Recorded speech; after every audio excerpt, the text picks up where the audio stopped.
রাজনৈতিক প্রেক্ষাপটে আজ বড় বার্তা। জয়নগর বিধানসভার দক্ষিণ বারাসত বিধায়ক কার্যালয়ে তৃণমূল কংগ্রেস ফ্যাম সোশ্যাল মিডিয়া কমিউনিটির কৌশলগত বৈঠক ঘিরে জোর চর্চা। মুখ্যমন্ত্রী মমতা বন্দ্যোপাধ্যায়ের 96টি প্রকল্পকে হাতিয়ার করেই জনসংযোগ বাড়ানোর রণকৌশল নির্ধারণ আর 26-এ 250 আসনের লক্ষ্য। এই দুই সুরে গর্জে উঠল সভা।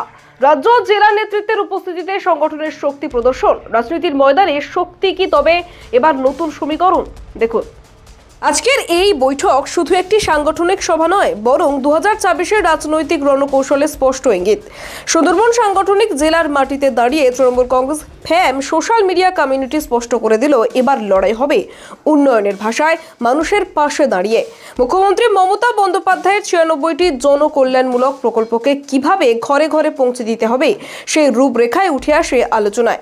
লক্ষ্মীর ভাণ্ডার থেকে স্বাস্থ্যসাথী, সরকারি প্রকল্পই হবে বিরোধী কণ্ঠের জবাব।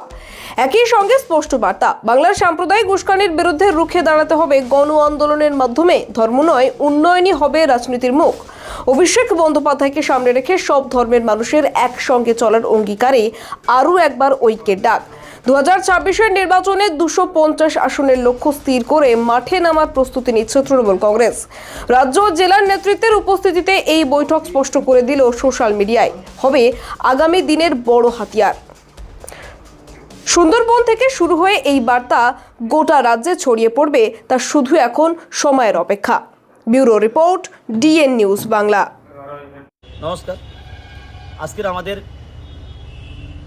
সুন্দরবন সাংগঠনিক জেলা ফ্যাম কমিউনিটির একটা গুরুত্বপূর্ণ কমিটি মিটিং অনুষ্ঠিত হয় জয়নগর বিধানসভা দক্ষিণ বারাসত বিধায়ক কার্যালয় অফিসে।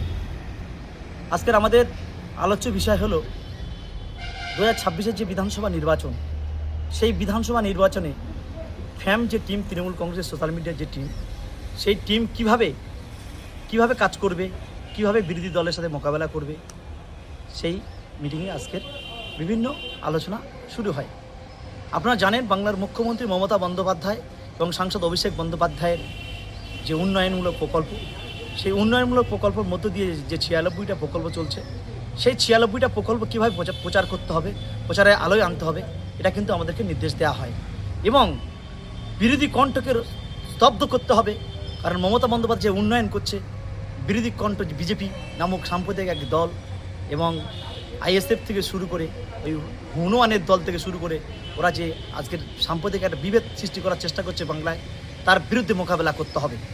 কারণ বিজেপি এসআইআরকে সামনে রেখে যেভাবে মানুষকে হয়রানি পেরেশানি করিয়েছে নির্বাচন কমিশনার, তার বিরুদ্ধে মোকাবেলা করতে হবে।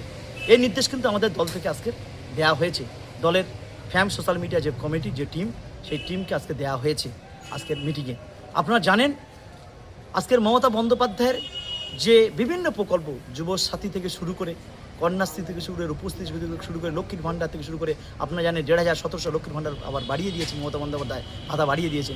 আজকে যে মায়েদের যে উৎসাহ, সেটা কিন্তু চোখে পড়ার মতন।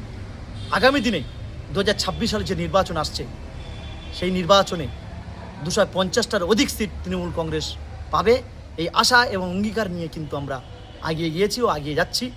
কারণ আপনারা দেখেছেন বিভিন্ন সোশ্যাল মিডিয়ার মারফতে মমতা বন্দ্যোপাধ্যায়ের যে উন্নয়ন সারা পশ্চিমবাংলা জুড়ে পৃথিবীর ইতিহাসে নজর কেড়েছে, ভারতবর্ষের ইতিহাসে নজর কেড়েছেন। একজন মুখ্যমন্ত্রী বাংলার বাঙালিদেরকে বাঁচানোর স্বার্থে তিনি সুপ্রিম কোর্টের দ্বারস্থ হয়ে তিনি নিজে হাতে নিজের মামলা নিজে লড়াই করে মানুষের গণতান্ত্রিক অধিকার ফিরিয়ে নিয়ে এসছেন। আপনারা জানেন, ইংরেজদের সাথে লড়াই করেছিল ভারতবর্ষের জনগণ, হিন্দু, মুসলিম, খ্রিস্টান, ইহুদি।